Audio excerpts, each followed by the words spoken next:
সঠিকভাবে জানতে চাই না, স্বামী ছাড়া স্ত্রীকে অন্য কেউ তালাক দিতে পারবে না।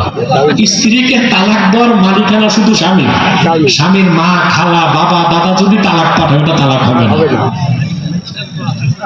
মেয়েরা বাবার সম্পদের ভাগ পায়। কত ভাগ? এটা কি লিখছে? কত ভাগ পাবে? না দিলে কোনো অসুবিধা আছে কিনা? ছেলে যতটুকু পাবে তার অর্ধেক মেয়ে পাবে, এটা দিতে হবে। এটা না দিলে পিতাকে আল্লাহর কাছে জবাবদিহিতার সম্মুখীন হতে হবে। অর্ধেক যে পাবে বলবেন আল্লাহ কি ঠকাইছে? না, অন্যান্য দিক দিয়া মেয়েকে আল্লাহ জিতাই দিছে।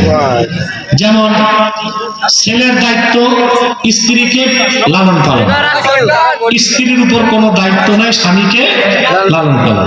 কথা বুঝছেন না? ছেলের দায়িত্ব এতিম বোনকে বিয়ে দেওয়া, কথা বলা। ছেলের দায়িত্ব বিধবা মাকে লালন পালন করা। তো ছেলেকে আল্লাহ ডবল দিচ্ছেন কেন? তার খরচ বেশি। আর মেয়ের অর্ধেক দিচ্ছেন, তার কোনো খরচ নেই। আল্লাহ কি ঠকাইছেন না জিতাইছেন? সবাই সম্পত্তি করে না তো বেশি।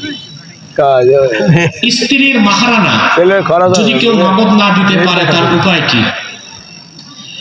তাহলে কিছু জায়গা লিখে দিয়ে দিবে, মোহর যত টাকা তত টাকা জায়গা লিখে দিয়ে দিবে। কথা বুঝলেন না? আর যদি মোহর একবারে দিতে না পারে স্ত্রী থেকে মাপ চেয়ে নিবে। তবে আমার মনে হয় স্ত্রীর কাছে মাপ চাওয়াটা কাপুরুষের কাজ, বরং তাকে জায়গা থেকে কিছু লিখে মোহর হিসেবে দিয়ে দেওয়া।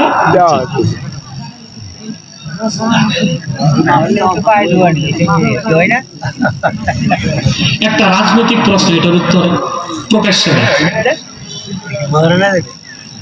ইমামের তারাবিহের সালাতের জন্য উত্তরীকৃত টাকার ইমামকে কম দিয়ে সেই টাকা মসজিদের জন্য কাজে ব্যয় করা সম্পর্কে কিছু বলবেন। দেখেন, যারা তারাবির নামাজ পড়ায় হাফেজ সাহেবরা খুব কষ্ট করে, তাদের জন্য যে টাকাটা তোলা হবে পুরাটাই তাদের দেওয়া উচিত। সেটা অন্য কোনো মসজিদের অন্য কাজে ব্যবহার করাটা উচিত নয়।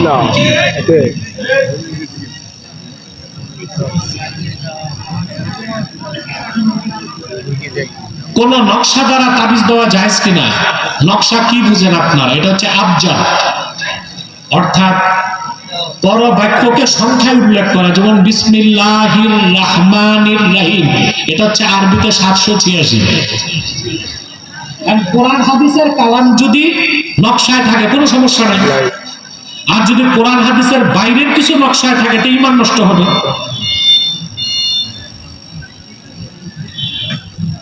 এক ভাই প্রশ্ন বলছে তার বাবা ইসমাইল ব্যাপারী অসুস্থ, দোয়া চাইছে, আমি দোয়া করব।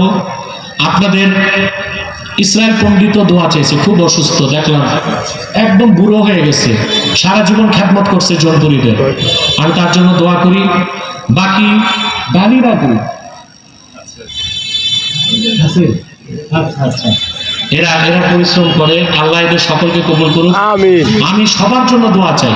এই চন্দ্রমোহন আনিসিয়া খানকায় যারা আছে মাহফিলের জন্য খেদমত করে, আল্লাহ যেন তাদের সকলকে কবুল মঞ্জুর করেন, বলুন আল্লাহুম্মা আমিন। তা আমি বিদায় নিচ্ছি, আপনারা ধৈর্যের সাথে বসবেন। আরো অনেক আলেম ওলামা আছে।